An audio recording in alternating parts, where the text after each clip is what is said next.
کرنے کے لیے بڑے آدمی ڈھونڈتا پھرتا ہے. قاری محمد حنیف وسلم تسلیما سیدنا خالد بن ولید رضی اللہ تعالی عنہ کے موضوع پر کراچی میں خطاب فرما رہے ہیں. سماعت فرمائیں. شکریہ. بعد فاعوذ باللہ السمیع العلیم من الشیطان الرجیم. بسم اللہ الرحمن الرحیم.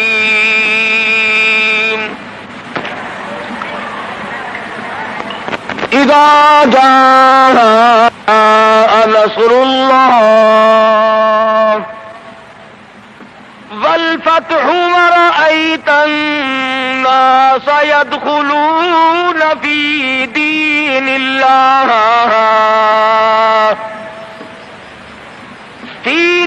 الله أفواجا فسبح بحمد ربك واستغفره إنه كان توابا. وقال النبي صلى الله تعالى عليه وسلم كن في الدنيا كأنك غريب. وقال النبي صلى الله تعالى عليه وسلم الدنيا مزرعة الآخرة.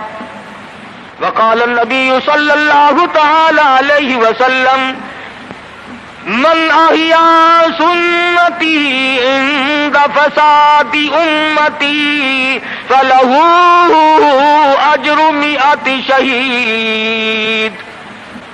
وقال النبي صلى الله تعالى عليه وسلم من صلى علي واحدة صلى الله عليه 10 مرات. صدق الله مولانا العلي العظيم وصدق رسوله النبي الكريم ونحن على ذلك لمن الشاهدين والشاكرين والحمد لله رب العالمين.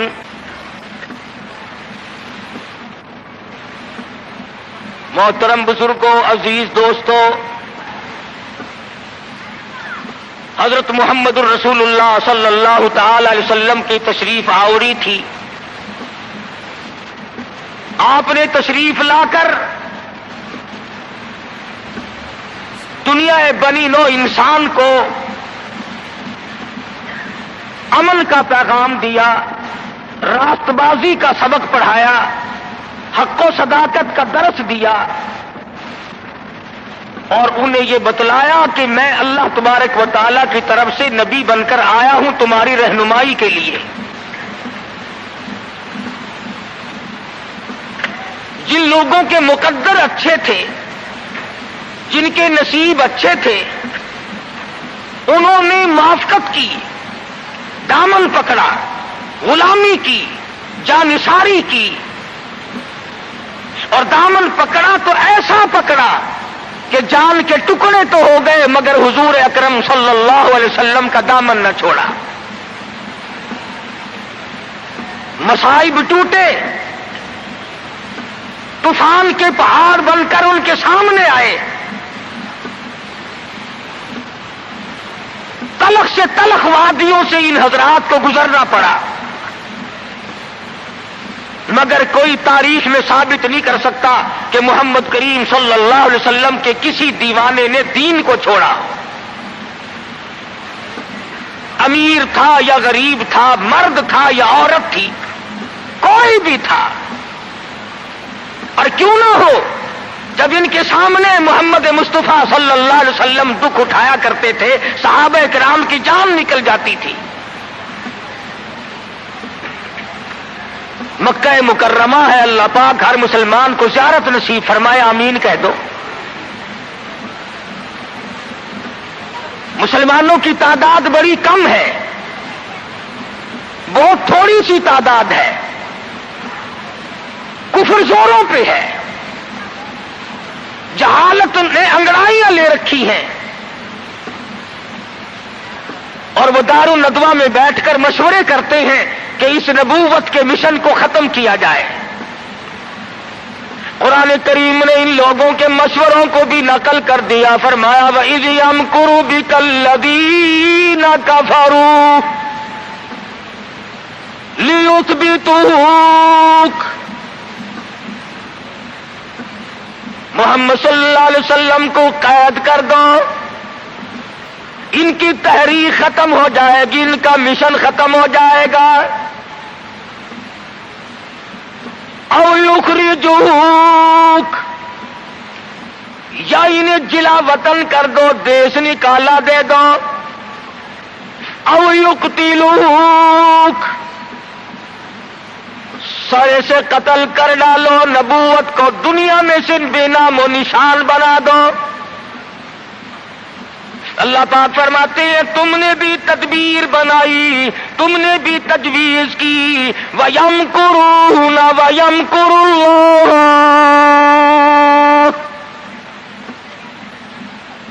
تم نے بھی تجویز بنائی، تم نے بھی پروگرام بنایا، تم نے مشورے کیے میرے نبی کو ختم کرنے کے. تم ختم کرنے کے پروگرام بناؤ، میں حفاظت کا پروگرام بنائے بیٹھا ہوں. واللہ خیر الماکرین. پھر دیکھیں گے کس کی تجویز کارگر ہے، کون آگے نکلتا ہے.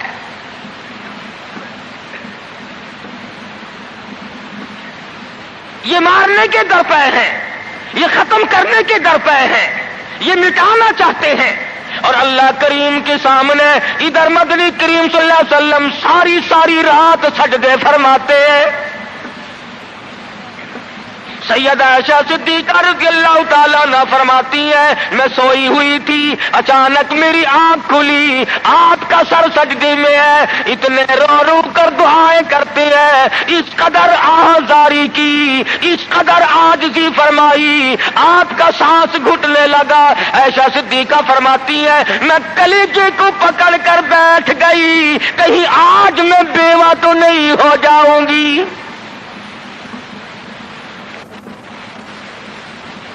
دعائیں مانگتے ہیں میرے پروردگار میری امت کو معاف کر دے، میری امت کو بخش دے. آواز آتی ہے او میرے کالی کملی والے، او محبوب رویا نہ کر، اتنا پریشان نہ ہوا کر. وما کان اللہ لیعذبہم وانت فیہم وما کان اللہ معذبہم وہم یستغفرون.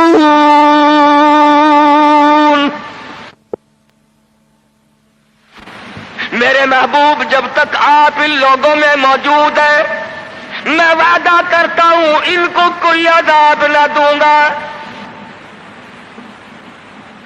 ان کو ذلیل نہ کروں گا، ان کو برباد نہ کروں گا.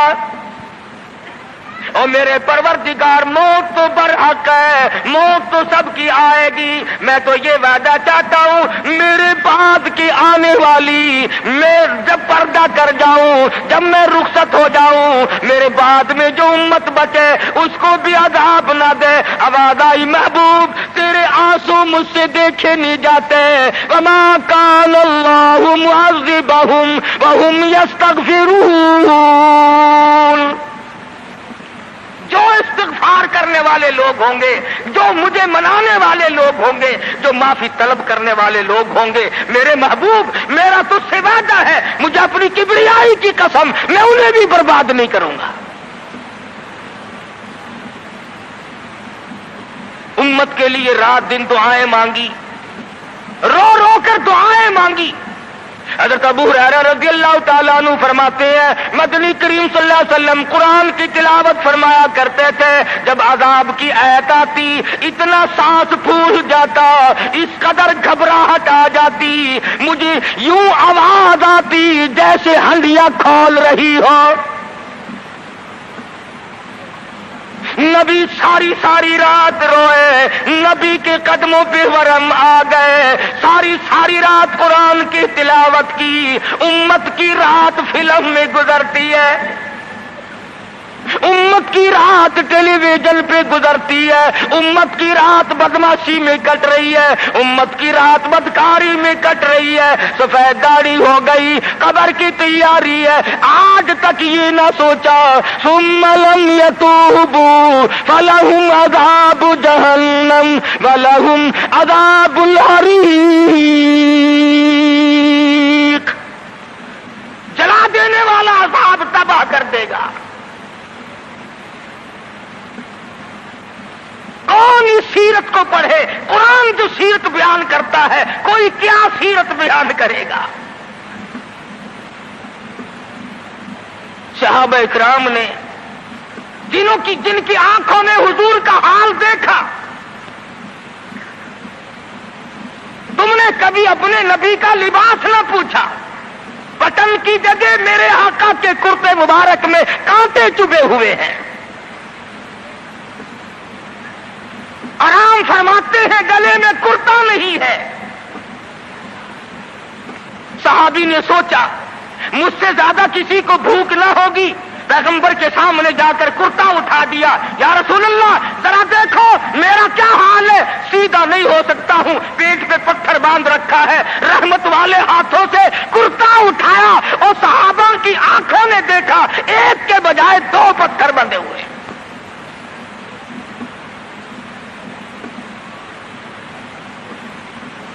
ابو ایوب انصاری رضی اللہ تعالیٰ عنہ کا مکان ہے،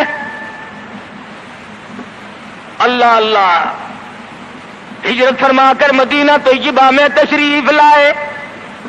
ہر کوئی چاہتا ہے میرے دروازے پہ قیام ہو، مجھے یہ سعادت ملے، امام الانبیاء میرے مہمان بنے۔ مدینے میں پہنچے، سب نے تمناؤں کا اظہار کیا، اپنی خواہشات کا اظہار کیا۔ صحابہ رو رہے ہیں، اے کاش یہ دولت مجھے مل جائے۔ فرمایا چھوڑ دو، میری اونٹنی جہاں بیٹھ جائے گی میں وہیں ٹھہروں گا، میں وہیں کا مہمان بنوں گا۔ جن گھروں میں بسترے تھے، جن گھروں میں کھانے تھے، جن گھروں میں اہتمام تھا، انتظام تھا، اونٹنی چلتی گئی چلتی گئی چلتی گئی، ابو ایوب انصاری کے دروازے پہ جا کے بیٹھ گئی۔ ابو ایوب انصاری کے گھر میں 3 دن کا پہلے سے فاقہ ہے۔ اور مسلمان تو آج مہمان بھی بڑے آدمی کا بن کے راضی ہے، بیٹی دینے کے لیے بڑے آدمی ڈھونڈتا پھرتا ہے، لڑکے کے لیے دلہن تلاش،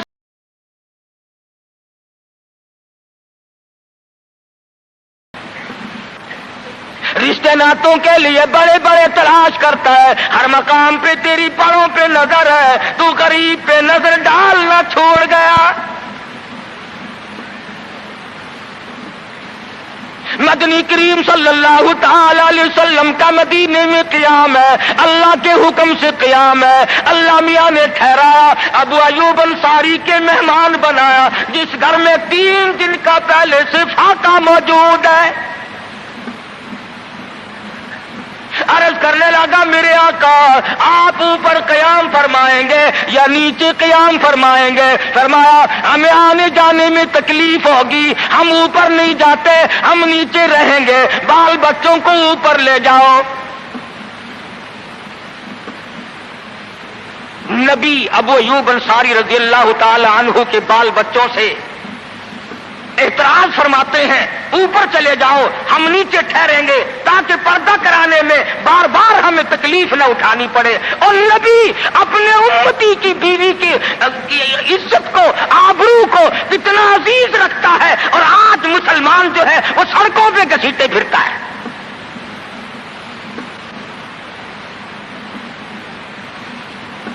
کافی دنوں کی بات ہے، ایک آدمی مجھے ملا، میں نے اخبار، میں روز تو پڑھتا نہیں، اخبار کیا کریں گے، اور میں تمہیں کہتا ہوں یہ تمہارا اخبار پڑھ کر سکھ مسلمان بنے گا؟ یہ تمہارا اخبار پڑھ کر چوڑا چمار ہندوستان کا بنیا اور ہندو وہ اسلام لائے گا؟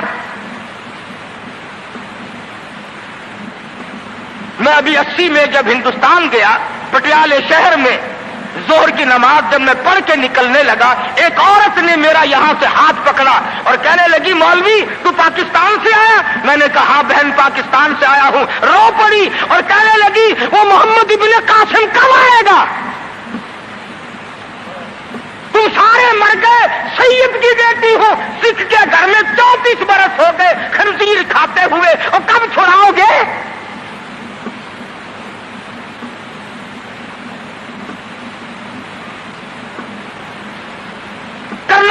دوپہر میں اڈے پہ کھڑے ہوئے، ایک عورت نے پوچھ لیا تم پاکستان سے آئے ہو؟ میں نے کہا، رو پڑی، کہنے لگی وہ تمہارا اسلام قرآن کہاں گیا؟ ارے آج تم اپنے آپ کو نہیں سنبھال سکتے، مسلمانوں کی بیٹیوں کی تو تم کب خبر لوگے؟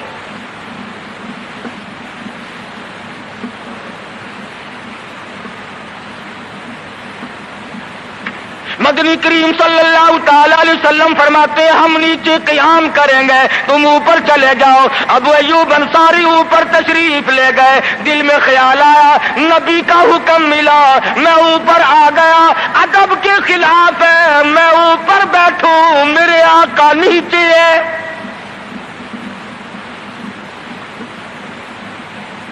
تو نے تو نبی کا ادب کرنا بھی نہیں سیکھا، تو نبی کے ادب کی طرف بھی نہیں جاتا۔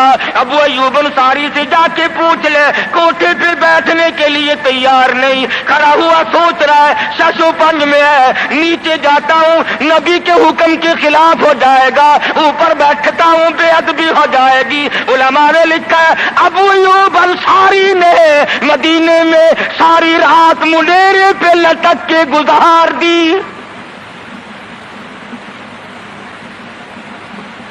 تمام رات ابو ایوب انصاری رضی اللہ تعالی عنہ منیرے پہ لٹک کے رات پوری کر دیتا ہے۔ نیچے جاتا ہوں نبی کے حکم کے خلاف ہوگا، اوپر بیٹھتا ہوں بے ادبی ہوگی، ارے نہ بیٹھا نہ نیچے گیا، ساری رات لٹک کے گزار دی۔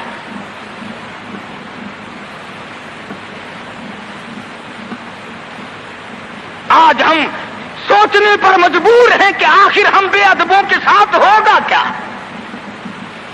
بنے گا کیا؟ جن لوگوں نے ادب کیا ان کے مقدر جاگ اٹھے، ان لوگوں کو خداوند کریم نے دنیائی میں بخت لگائے۔ حضرت خالد بن ولید رضی اللہ تعالی عنہ اطلاع دی گئی، خبر ملی کہ عیسائی سردار عیسائی بادشاہ 1.5 لاکھ کے قریب فوج لے کر مسلمانوں پہ حملہ کرنے کے لیے آیا ہے۔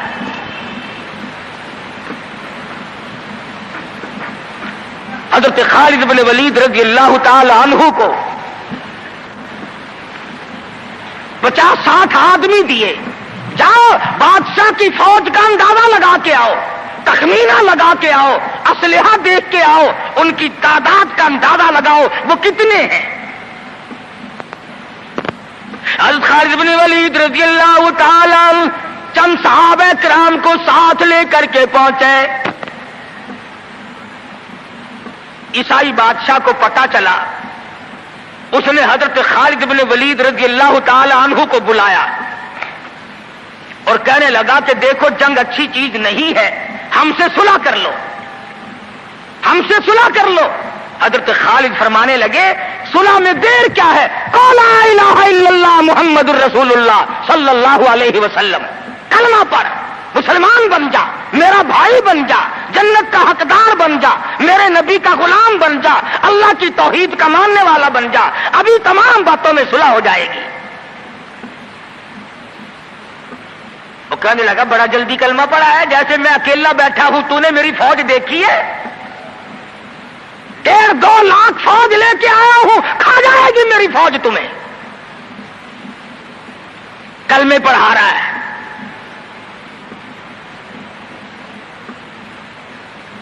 حضرت خالد کو کہنے لگا تجھے پتا نہیں تو کس کے سامنے کھڑا ہے؟ فرمایا ہاں ایک عیسائی کافر کے سامنے کھڑا ہوں۔ وہ کہنے لگا ہے کوئی جلاد؟ فوراً تلوار لے کر حاضر ہو گئے، کہا اس گستاخ کی گردن کاٹ مارو۔ حضرت خالد کے ساتھ 2 آدمی اور تھے،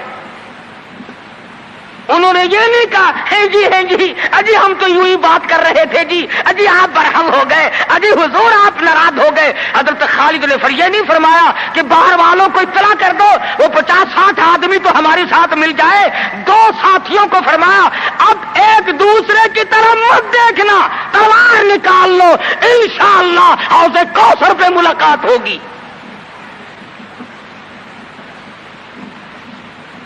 تین آدمی 1.5-2 لاکھ کے مقابلے میں ٹکرا گئے،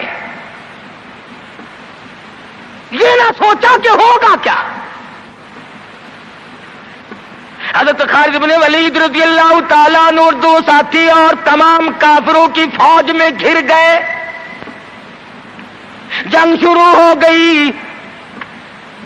ابو عبیدہ بن جراح رضی اللہ تعالیٰ عنہ کے خام میں مدنی کریم صلی اللہ علیہ وسلم تشریف لائے. فرمایا ابو عبیدہ تو سویا ہوا ہے, میرا خالد گھیرے میں آ گیا. گھبرا کے اٹھے, شور مچایا, لوگوں جلدی کرو جلدی کرو, پہنچو خالد گھیرے میں ہے. حضرت خالد کی بیوی ام تمیم سنتی ہے, کہنے لگی نہیں نہیں, مجھے یقین نہیں آتا, میرا خالد گھیرے میں آنے والا نہیں, آ ہی نہیں سکتا. گھر میں کھڑی ہو کر چاروں طرف نظر مارتی ہے, دیکھتی کیا ہے, وہ ٹوپی جس میں امام الانبیاء محبوب کبریا حضرت محمد مصطفیٰ صلی اللہ تعالی علیہ وسلم کے منہ مبارک رکھے ہوئے تھے, وہ بھول آئے. ام تمیم کہتی ہے خالد تو ضرور گھیرے میں آ گیا, تیری ٹوپی یہاں رہ گئی.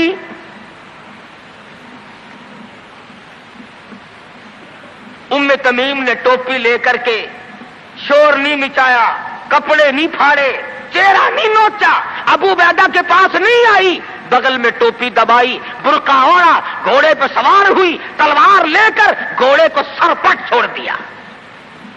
صحابہ دیکھ رہے تھے, ارے یہ کون ہے, یہ کوئی جاسوس معلوم ہوتا ہے, اسے پکڑو پکڑو پکڑو.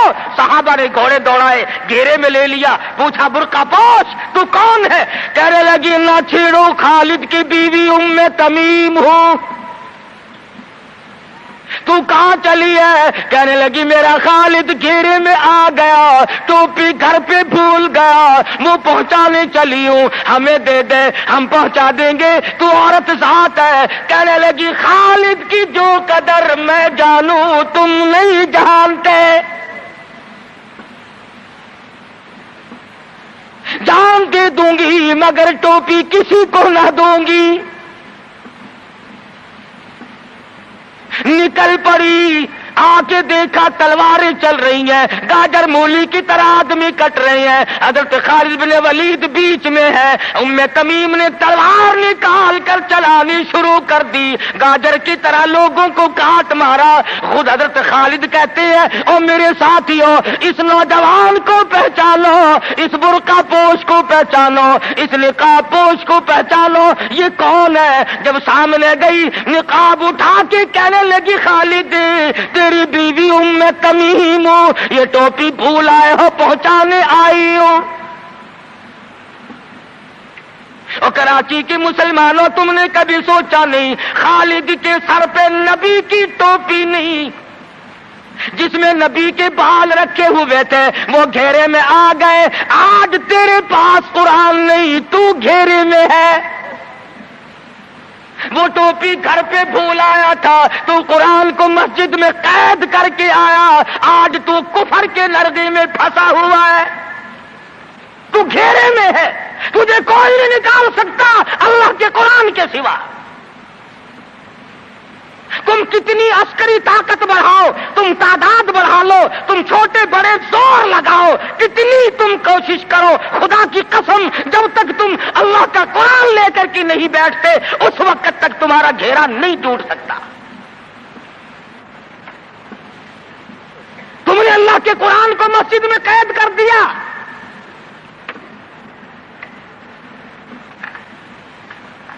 نہ اس کو ایوان صدر میں جگہ دی, نہ مارکیٹ میں جگہ دی, نہ محلے میں جگہ دی, نہ برادری میں جگہ دی, نہ خاندان میں کوئی جگہ دی. تمام کو اکٹھا کر لو گے, اللہ کے قرآن کو پوچھنے والا کوئی نہیں.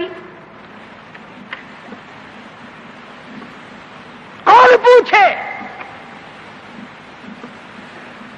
حضرت خالد تو صرف ٹوپی بھول کر آئے تھے, ہم نے قرآن ہی بھلا دیا, نبی کی سیرت کا آئینہ بھلا دیا. خدا کی قسم نبی نے امانت تمہارے سپرد کی ہے, میدان حشر برپا ہوگا اور اللہ کا پیغمبر کھڑا ہو کر تم سے مطالبہ کرے گا, لاؤ میری امانت کہاں ہے.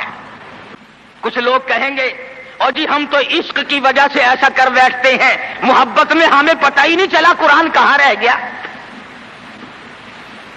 محبت میں ہمیں پتہ ہی نہیں چلا قرآن رہ کہاں گیا. اور تجھے کیسی محبت ہے، تجھے کیسا عشق ہے کہ تجھے آج تک پتہ نہیں چلا۔ عشق تو صحابہ کرام کو تھا۔ مدینہ منورہ ہے، اللہ پاک ہر مسلمان کو مدینہ پاک کی زیارت نصیب فرمائے۔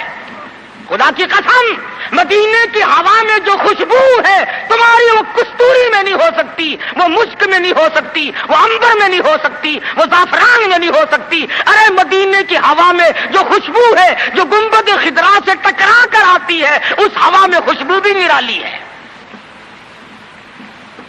صحابہ کہتے ہیں کہ جب ہم نبی صلی اللہ علیہ وسلم کو تلاش کرنے کے لیے نکلتے تو کسی سے پوچھتے نہیں پھرتے تھے، بلکہ مدینے کی ہوا بتاتی تھی ادھر آؤ ادھر آؤ، حضور ادھر تشریف لے گئے۔ مدینہ منورہ میں ایک جنگ کی تیاری فرمائی، صحابہ اکرام کا لشکر تیار فرمایا حضور اکرم صلی اللہ علیہ وسلم نے۔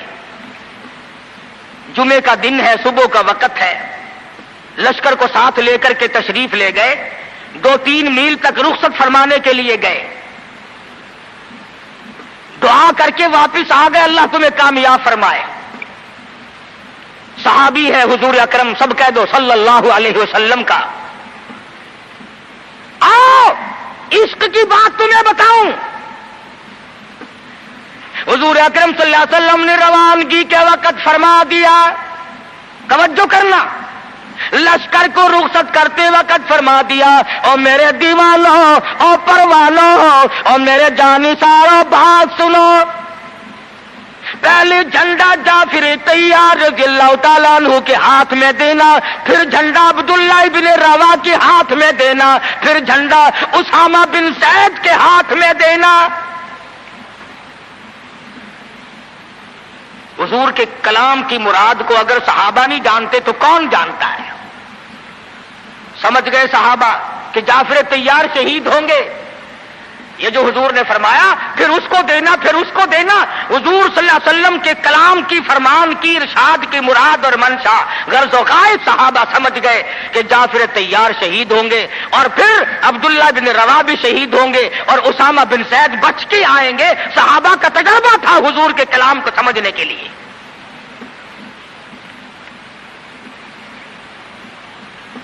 عبداللہ ابن روا رضی اللہ تعالی عنہ نے سوچا کہ تسلی تو میری ہو گئی کہ میں شہید ہوں گا، اس جنگ میں واپس نہیں آؤں گا، مگر چلو جمعے کا دن ہے، سواری میری بڑی تیز ہے، میں آخری جمعہ سرکار دو عالم صلی اللہ علیہ وسلم کے پیچھے کیوں نہ پڑھوں اور جمعہ پڑھ کے جاؤں گا، ایک مرتبہ اور اپنے آقا کا دیدار کروں گا۔ واپس مدینے میں آئے، گھر نہ گئے، بیوی بچوں میں نہ گئے، باغ و بہار میں نہ گئے، فصل باڑی میں نہیں گئے، لوگوں میں نہیں گئے، سیدھے مسجد نبوی میں تشریف لائے۔ جمعے کی نماز کے بعد مدنی کریم صلی اللہ علیہ وسلم سے سلام کیا، حضور نے فرمایا عبداللہ میں نے تو تجھے صبح رخصت کیا تھا لشکر کے ساتھ، تجھے صبح روانہ کر دیا تھا، تو چلا گیا تھا فوج کے ساتھ۔ عرض کیا یا رسول اللہ میرے ماں باپ قربان ہو جائیں، آپ کے فرمان سے میں نے یہ اندازہ لگایا کہ میں شہید ہو جاؤں گا، میرا یہ آخری جنگ ہے، یہ آخری جہاد ہے۔ میرے دل میں ایک بات آئی، آج جمعے کا دن ہے، اپنے آقا کے پیچھے جمعہ بھی پڑھوں، آخری جمعہ پڑھوں اور آخری دیدار کر کے جاؤں۔ اب تھوڑے سے مجھے آپ بول کے بتائیں عبداللہ ابن رواح کا یہ عشق ہے کہ نہیں؟ کوئی ڈر کی بات نہیں، کوئی خوف کی بات نہیں، بیوی بچوں کی محبت نے نہیں کھینچا، باغوں کو دیکھنے نہیں گیا، بچوں سے ملاقات کے لیے نہیں گیا، ارے حضور کا عشق ہے، کہتا آخری جمعہ، آخری دیدار، آخری ملاقات۔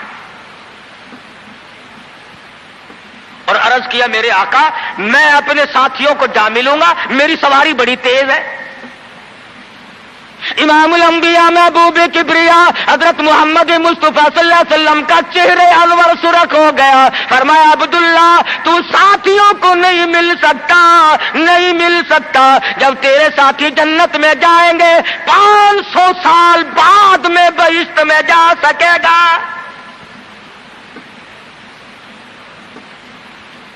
کیوں؟ اس لیے چاہے تم عشق کے تحت آئے، محبت کی وجہ سے آئے، جذبے کی وجہ سے آئے، جمعے کے لیے آئے، میرے دیدار کے لیے آئے، میری ملاقات کے لیے آئے، جب میں نے رخصت کر دیا تھا میرے حکم میں تاخیر کیوں کی؟ پتا چلا عشق بھی وہ مقبول ہے جو حضور کی غلامی کے اندر اندر ہو۔ غلامی سے باہر جو عشق ہے وہ عشق نہیں، وہ فریب ہے، وہ دجل ہے۔ آج آپ دیکھ لیں، نام دیکھو، شکل دیکھو، نام ہوگا عاشق رسول اور شکل دیکھو تو خدا کی قسم بالکل ایسا معلوم ہوگا جیسے اندرا کا بھتیجا ہو۔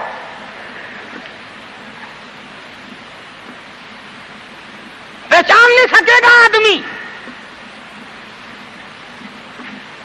کیا کر سکتا ہے آدمی شکل میں؟ صورت نہیں، سیرت نہیں، لباس نہیں، اخلاق نہیں، کردار نہیں، تمام چیزوں کا تختہ نکال کے رکھ دیا ہے۔ اور آج قوم اسی وجہ سے مصیبتوں سے دوچار ہے، وہ نرغے میں پھنسی ہوئی ہے، وہ نکل نہیں سکتی، وہ سہارا ڈھونڈ رہی ہے مادی قوت کا۔ حضور ناراض ہو گئے صلی اللہ علیہ وسلم۔ صحابی کہتے ہیں میں چاہتا تھا زمین پھٹ جائے، مجھے لقمہ بنا کر نگل جائے۔ صحابی کہتا ہے مجھے زندگی تلخ لگنے لگی، ہائے میرے آقا مجھ سے ناراض کیوں ہو گئے؟ عبداللہ بن روا تشریف لے گئے، گھر پھر بھی نہیں گئے، بال بچوں میں پھر بھی نہ گئے، اور جا کر کے جہاد میں شریک ہو گئے۔ 3 دن گزر گئے، کوئی چیز حلق میں نہ گئی، کمر سیدھی نہیں ہو سکتی تھی، جنگ سخت تھا، لڑائی شدید تھی، تلواریں چل رہی تھی۔ عبداللہ بن روا فرماتے ہیں مجھے بھوک لگی، سیدھا کھڑا نہیں ہو سکتا تھا، مجھے یاد آیا میرے تھیلے میں گوشت کے خشک ٹکڑے موجود ہیں، میں ان کو منہ میں لے کر ذرا چوسنے لگا، مجھے مدینے کا باغ یاد آیا، مجھے بیوی یاد آئی، مجھے اولاد یاد آئی۔ اے نبی کے دیوانے کا طرز زندگی دیکھ۔ صحابی کہتا ہے میں نے انگلی حلق میں ڈال کر وہ بوٹی باہر نکال دی، کہا اچھا میں تجھے کچھ کھانے کے لیے دینے لگا ہوں تو یہاں بیٹھ کر گھر یاد آیا، کھڑے ہو گئے اور فرمانے لگی اور میری بیوی اور تمہیں طلاق ہو، اور میرے باغ بہار جاؤ، اسلام کے لیے وقف ہو تم، آج کے بعد میرے نہیں۔ کسی نے پوچھا کیا کہہ رہے ہو؟ فرمایا ہاں نقشہ سامنے کیوں آیا؟ آخری وقت میں دنیا کا نقشہ میری آنکھوں میں کیوں کھینچا؟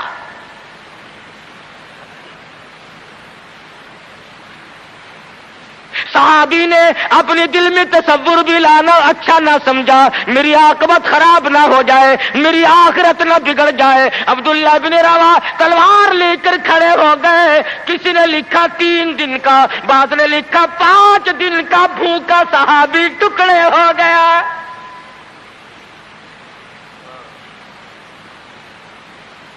یہ تھا عشق جسے عشق کہا جاتا ہے، لیکن حضور کی اندازہ لگاؤ حکم میں تاخیر کی وجہ سے 500 سال بعد کو بہشت میں جا سکے گا، اور جنہوں نے حضور کے احکام کو سرے سے ٹھکرا دیا، سرے سے ماننا ہی نہیں، انکار کر دیا، اب یہ فیصلہ تم کرو، اب یہ فتویٰ تم دو کہ وہ جنت میں کب جائیں گے۔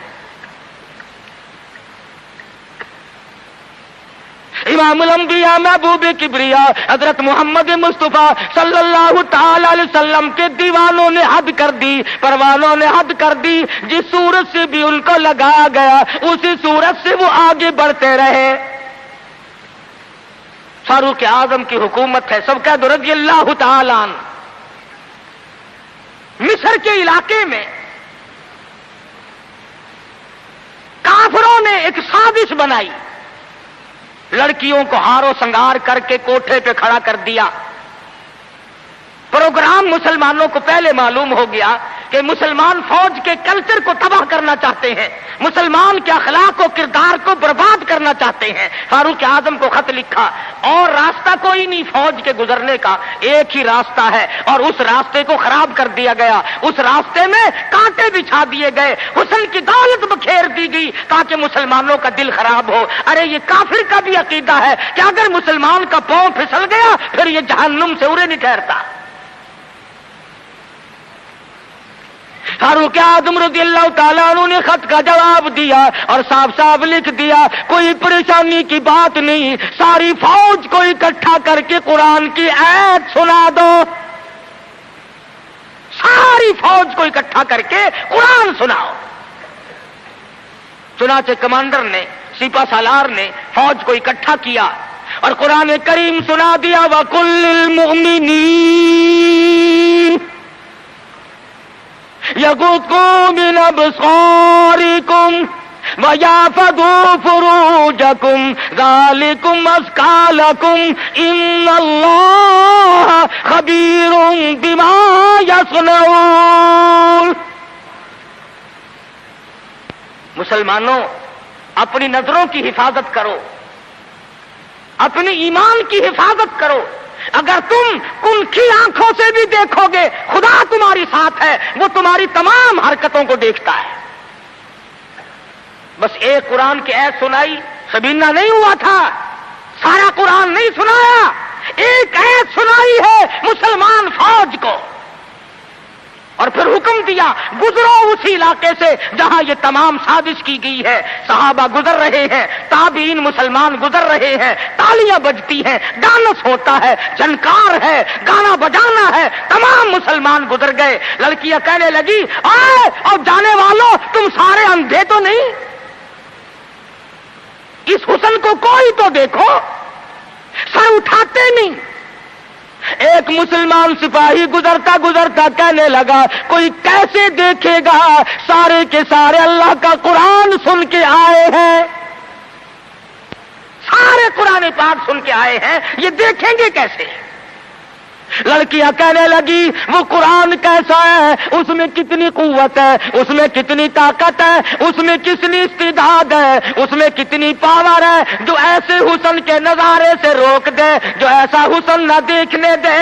اور کہنے لگے اور جانے والوں یوں نہ جاؤ، وہ قرآن کریم ہمیں بھی سناتے جاؤ، سناؤ ہمیں وہ قرآن۔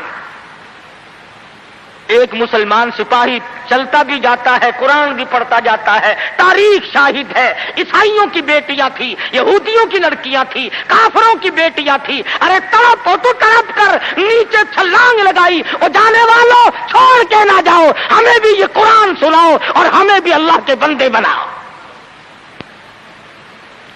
ایک آیت سن کر اتنا عمل کیا، جن کو سازش بنایا تھا وہ تمام لڑکیاں مسلمان ہو کر مجاہدین کے ساتھ ساتھ جاتی ہیں۔ آج سارا قرآن ہمارے سامنے ہے، اور قرآن بھی کیسا، جب کوئی مر جائے قرآن ختم کرنا، بھائی قرآن ختم کرنا، بھلا قرآن شریف کوئی 2-3 ورقوں کا جو ختم کرنا ہے، 4-5 آدمی بیٹھ جاتے ہیں، ورق گردانی کی، پلٹ دی الٹ دی پلٹ دی الٹ دی، جب اندازہ ہوا نا کہ کھانا تیار ہو گیا، انہوں نے کہا صاحب قرآن بھی ختم ہو گیا ہے۔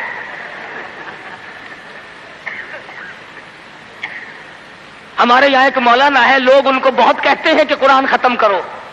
میری ملاقات ہوئی، میں نے کہا حضرت جی آپ تو دن رات قرآن پڑھتے ہوں گے؟ انہوں نے کہا کیوں؟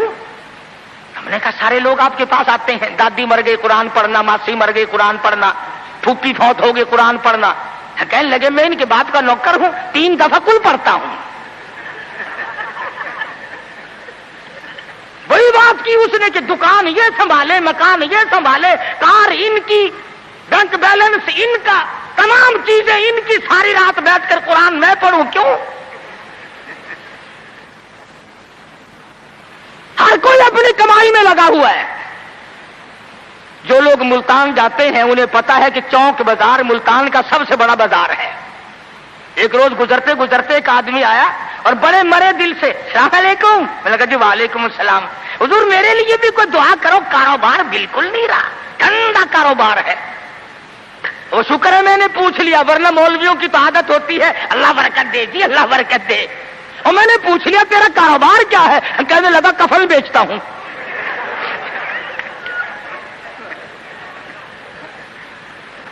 اور بدبخت میں نے کہا کاروبار بدل لے، لوگ مرے تو تیرا دھندا چلے۔ اس لیے لوگوں کو کہا کرتا ہوں کہ مولویوں کو شادیوں میں دیا کرو تاکہ یہ دعا کرے یا اللہ ایک ایک کی 4-4 شادیاں ہوں۔ اب مرے بغیر تم رسید نہیں دیتے، جب تک مرو گے نہیں مولوی کا گھر میں داخلہ بند۔ کیا کرے مولوی بیچارہ، کدھر جائے؟ سب کی بات یہ ہے۔ ایک دوست کے جنازے کے ساتھ قبرستان گیا، وہ قبر کھودنے والے بھی پہچانتے ہیں، السلام علیکم۔ وعلیکم السلام، کیا حال ہے بھائی؟ لگا حال کیا ہے، آج 5ویں دن ایک مردہ لے کے آئے ہو، کم سے کم ہمارے لیے بھی دعا کر، ایک مردہ تو روز کہا جایا کرے۔ عقل کرو، شادی میں تو قرآن کو جگہ نہیں دیتا، بنگلے میں، کوٹھی میں، فلیٹ میں، کاروبار میں، دکان میں خدا کے قرآن کو جگہ نہیں دیتا۔ خدا کی قسم، ارشاد فرمایا مدنی کریم صلی اللہ علیہ وسلم نے، جو لوگ قرآن پاک کی تلاوت کرتے ہوئے مر جائے، اپنی قبر سے قرآن پڑھتا ہوا اٹھے گا،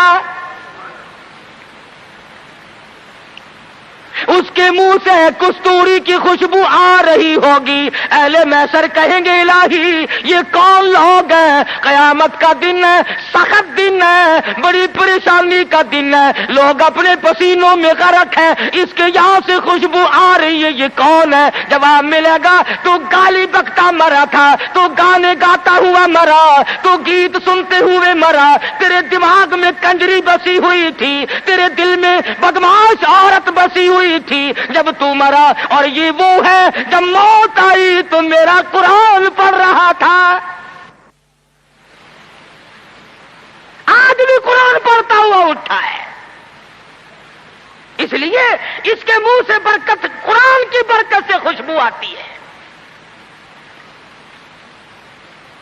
تم نے برکتوں کو جانتے، یہ بسوں میں دیکھو، ٹیکسیوں میں دیکھو،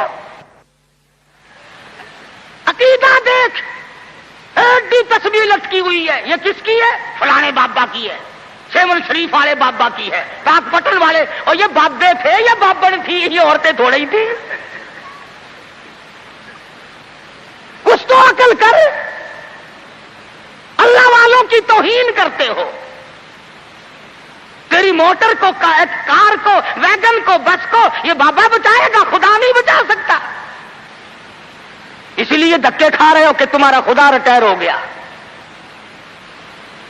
اور جب خدا کا دروازہ آدمی چھوڑتا ہے اس کی عقل ماری جاتی ہے، اسے پتہ ہی نہیں چلتا کہ عورت کا معاملہ ہے یا مرد کا معاملہ ہے۔ میں عرض کر رہا تھا کہ مسلمان اگر نبی کی سیرت کو سنتا ہے یا جانتا ہے اور مانتا ہے تو کوئی وجہ نہیں کہ مسلمان کو کچھ زیر کر سکے۔ وہی خالد بن ولید ہیں، سب قید رضی اللہ تعالی عنہ۔ ایک دوسرا موقع آیا، کافر اپنی فوج کو لے کے آیا، بہت بڑا لشکر ہے، بہت بڑا لشکر ہے۔ کہنے لگا خالد چلا جا، بھاگ جا، ورنہ بوٹیاں اڑا دی جائیں گی تیری۔ کہنے لگا ہاں ہاں، تیرے جیسے کئی دیکھے بوٹیاں اڑانے والے، کیا بات ہے؟